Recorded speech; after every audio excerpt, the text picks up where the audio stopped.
ومن يضلل فلن تجد له وليا مرشدا، وأشهد أن لا إله إلا الله وحده لا شريك له، وأشهد أن محمدا عبده ورسوله وصفيه من خلقه وخليله، بلغ الرسالة وأدى الأمانة ونصح الأمة وجاهد في الله حق جهاده حتى أتاه اليقين، صلوات ربي وسلامه عليه.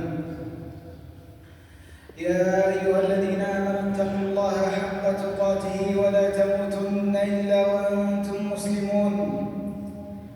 يا أيها الناس اتقوا ربكم الذي خلقكم من نفس واحدة وخلق منها زوجها وبث منهما رجالا كثيرا ونساء، واتقوا الله الذي تساءلون به والأرحام إن الله كان عليكم رقيبا. يا أيها الذين آمنوا اتقوا الله وقولوا قولا سديدا يصلح لكم أعمالكم ويغفر لكم ذنوبكم، ومن يطع الله ورسوله فقد فاز فوزا عظيما. ثم أما بعد، فإن أحسن الحديث كلام الله، وخير الهدي هدي محمد صلى الله عليه وسلم، وشر الأمور محدثاتها، وكل محدثة بدعة، وكل بدعة ضلالة، وكل ضلالة في النار. عباد الله، أزال الحديث معنا عن تفسير وأحكام وفضائل سورة الفاتحة، ووصلنا عند قول الله تبارك وتعالى: غير المغضوب عليهم ولا الضالين. وفي هذه الآية مسائل. الأولى في عد الآية، فإن جمهور القراء يعدون غير المغضوب عليهم ولا الضالين آية مستقلة، وذلك أن الفاتحة 7 آيات، سبع آيات. الأولى: الحمد لله رب العالمين الرحمن الرحيم مالك يوم الدين إياك نعبد وإياك نستعين اهدنا الصراط المستقيم صراط الذين أنعمت عليهم غير المغضوب عليهم ولا الضالين. وذهب المكيين والكوفيين من القراء إلى أن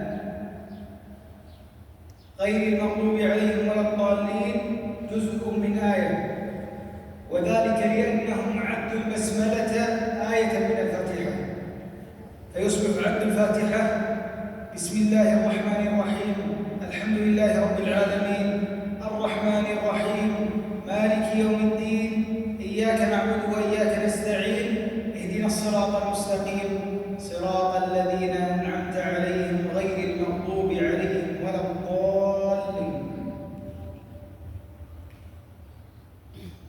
ولا يشدد في هذه المسألة، فالخلاف فيها قديم، وهو خلاف بين الصحابة، وقد مر معنا عد البسملة من الفاتحة أو عدم عدها.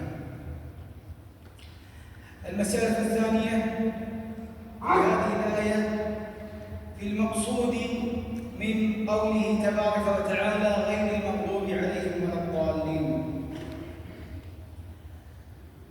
روي عن النبي صلى الله عليه وسلم بسند صحيح أنه قال عن عدي بن حاتم أن النبي صلى الله عليه وسلم قال: المغضوب عليهم اليهود والضالون النصارى. وورد عنه صلى الله عليه وسلم أنه قال: اليهود مغضوب عليهم والنصارى ضلال.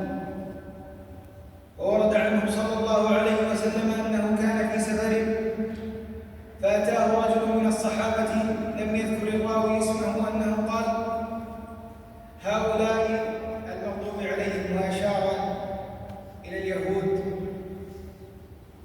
ثم أشار إلى النصارى وقال: هؤلاء الضالون. وروي عنه بسند ضعيف عن النبي صلى الله عليه وسلم أنه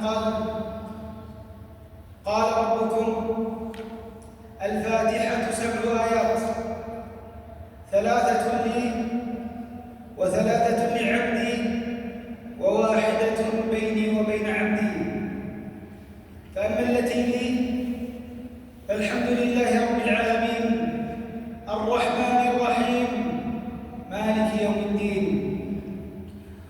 وأما التي بيني وبين عبدي إياك نعبد وإياك نستعين، فمنه العبادة ومني الإعانة. وأما التي له فهي اهدنا الصراط المستقيم صراط الذين أنعمت عليهم غير المغضوب عليهم اليهود ولا الضالين النصارى. وقال ابن أبي حاتم في تفسيره: لا أعلم بين أهل العلم خلافا في تأويل هذا الحرف، يعني هذه الآية. وهذه الآية فيها معان عظيمة. أولا، لم يذكر الله تبارك وتعالى اليهود والضالين، اليهود والنصارى، فلم يقل اهدنا الصراط المستقيم غير اليهود وغير النصارى، وإنما ذكر الوصف الذي تسبب بهلاكهم وعذابهم، وهو المغضوب عليهم، أي العلماء الذين تركوا العمل.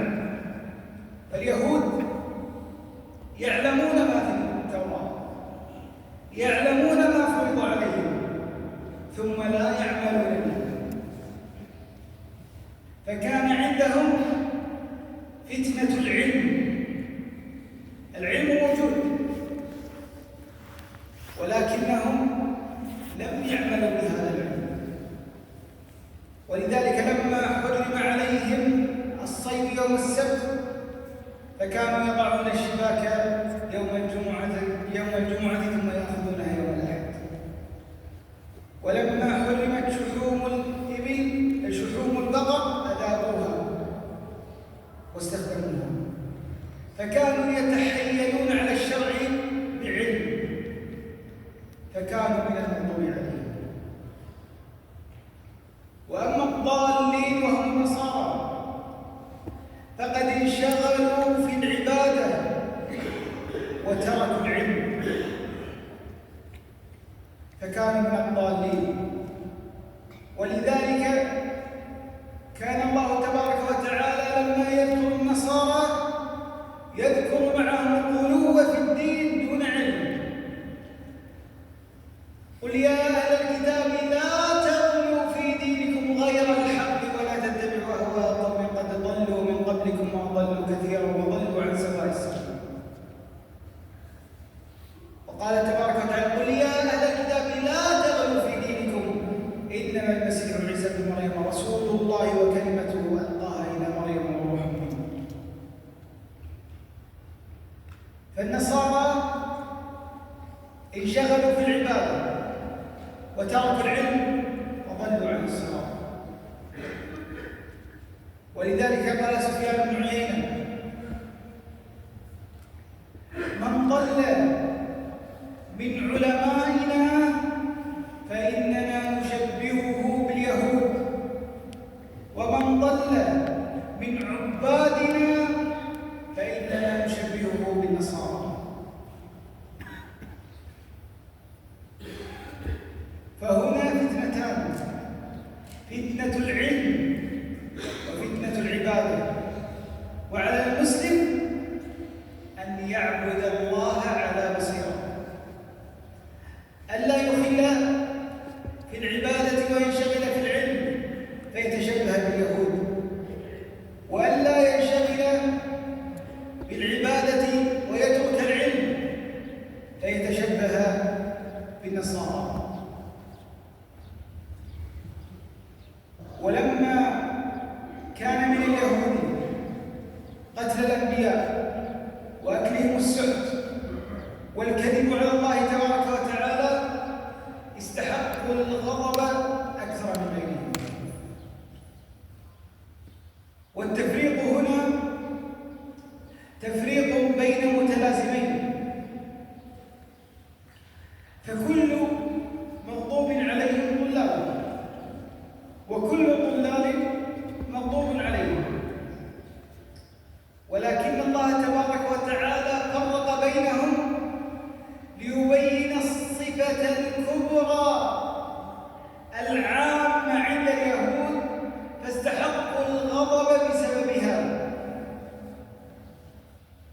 وهي الغلو في العلم وترك العمل، وذكر الصفة العامة التي عند النصارى وهي الغلو في العبادة وترك العلم. فحذرنا الله تبارك وتعالى من هذا وهذا.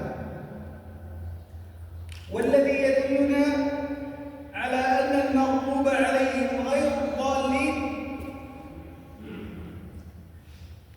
هو أن الله تبارك وتعالى قال غير المغضوب عليهم ولا الضالين، ولم يقل غير المغضوب عليهم والضالين، فالمغضوب عليهم صنف والضالون صنف.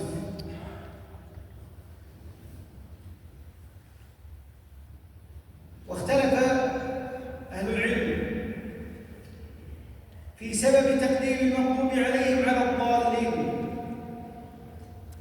فقالوا لمناسبة الفواصل، لأن الآية تنتهي بالمد العارض للسكون